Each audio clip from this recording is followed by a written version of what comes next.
well, we've just come back from the chapel of rest. Still won't release her bones. I said, I can't bear it. Nothing's moving. Ingrid says in a new, quiet, calm, round voice, let's take some stuff down then. Our stuff. Give her some protection. Just being, just now. I thought they'd refuse, red tape, subdued assay, etc., etc., but no. Mortician showed us straight through to the chapel of rest.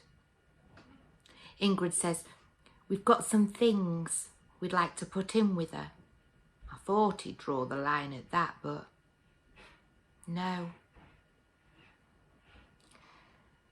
Takes a screwdriver out of his top pocket and screws the lid. Takes it off and stands with it. These 2 boxes, DIY archive system type, we've got them in flame, office files. Ingrid points to the smaller box up the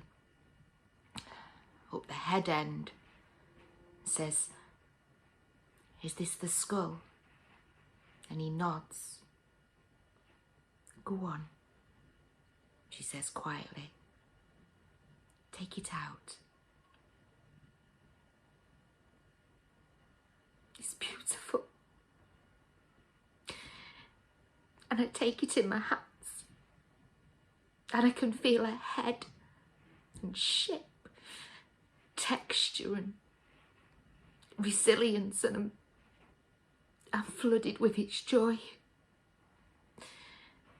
And I say to the mortician, it's beautiful. And he nods, because he knows it is. Well, if anybody would know that, he'd know that. And after a while, I give it to Ingrid, who says, it's this fantastic brown, it is. And she holds it there for a long time. And then we put Rhona's wish stone with it back in the box and close the lid. Bigger box.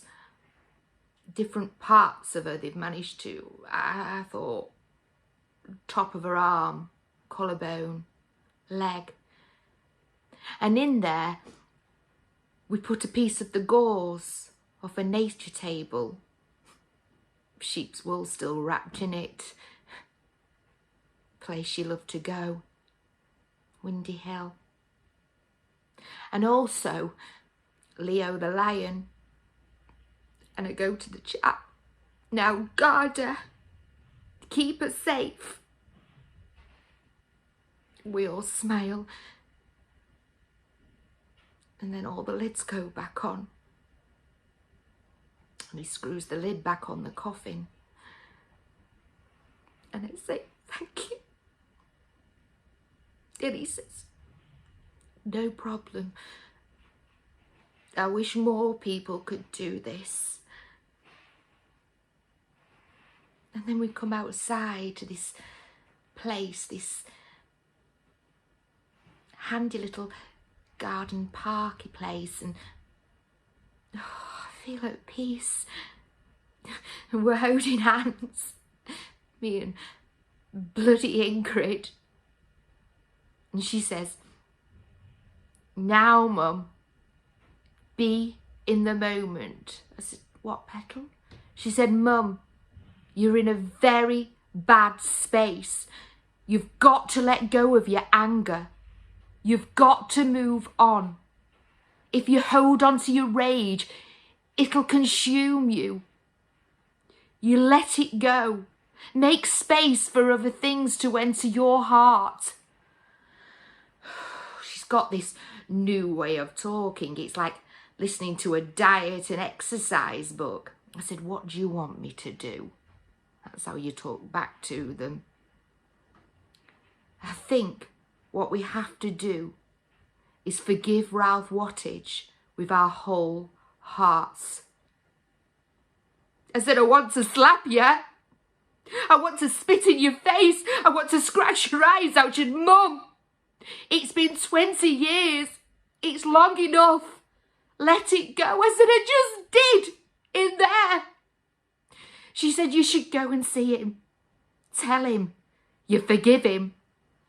I said, if I'm going to see him, I'm taking a gun and blow his brains out all over the wall and take a knife and slice his finger off.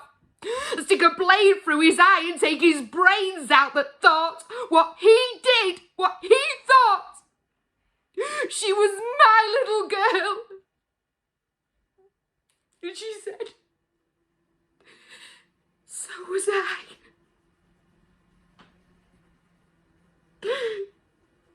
Forgive that monster. I can't do that. How can I do that? It's too much. It's too much.